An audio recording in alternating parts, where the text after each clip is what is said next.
ശാഖ നിങ്ങൾ പിന്നെ കുറെ കാലമായി തുടങ്ങിയിട്ട് ഞാൻ അവിടെ ഒരു സംഘർഷമുണ്ടായ സംഭവത്തിൽ അവിടെ RSSന്റെ ശാഖ നടക്കുന്നിടത്ത് അവിടെ പിന്നെ CPMകാർ പോയി ആക്രമിച്ചപ്പോൾ ആ അക്രമത്തിനെതിരെയുള്ള ഒരു പ്രതികരണം ഞാൻ നടത്തി എന്നുള്ളതാണ് അതിന്റെ യാഥാർത്ഥ്യം. അതുകൊണ്ടെന്ന് വെച്ചാൽ അതിനുശേഷം അക്രമം നടന്നിട്ടില്ല. അവിടെ പിന്നെ ശാഖയും നടന്നിട്ടില്ല, അക്രമവും നടന്നിട്ടില്ല. എന്റെ പ്രതികരണം തൊട്ടടുത്താണ്, അല്ലാതെ ശാഖക്ക് കാവലൊന്നുമല്ല. മനസ്സിലായോ? തൃശ്ശൂർ പൂരം കലക്കിയതുമായി ബന്ധപ്പെട്ട് എല്ലാവരും അറിഞ്ഞുകൊണ്ടുള്ള ഒരു തൃശ്ശൂർ പൂരം കലക്കിയത് ഞാൻ ചോദിക്കുന്നത്, തൃശ്ശൂർ പൂരം കലക്കിയത് എന്തിനാ? നമ്മുടെ സുരേഷ് ഗോപി അല്ല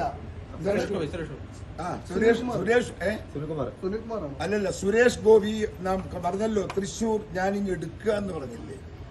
തൃശ്ശൂർ എടുത്തില്ല, ഞങ്ങളങ്ങ് കൊടുത്തു. ഈ തൃശ്ശൂർ പൂരം മനസ്സിലായോ?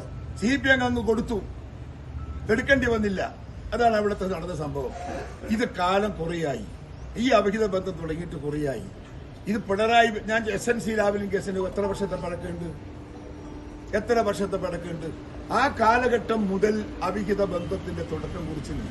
പിണറായി വിജയന്റെ മകളുടെ, പിണറായി വിജയന്റെ മകന്റെ എല്ലാ അഴിമതി കേസുകളും സപ്രസ് ചെയ്തു BJPയുടെ ഗവൺമെന്റും BJPയുടെ ഉദ്യോഗസ്ഥന്മാരും. ആ അവിഹിത ബന്ധം തുടരുന്നു ഇപ്പോഴും, അത് നാളെയും തുടരും. അത്രയേ ഉള്ളൂ. ഈ അന്വേഷണത്തിലൊന്നും ഒരു ചുക്കും ചുണ്ണാമ്പും പുറത്തു വരാനില്ല. ഞങ്ങൾക്കൊരു പ്രതീക്ഷയില്ല. ഞങ്ങൾക്കിത് കേൾക്കാൻ വേണ്ട.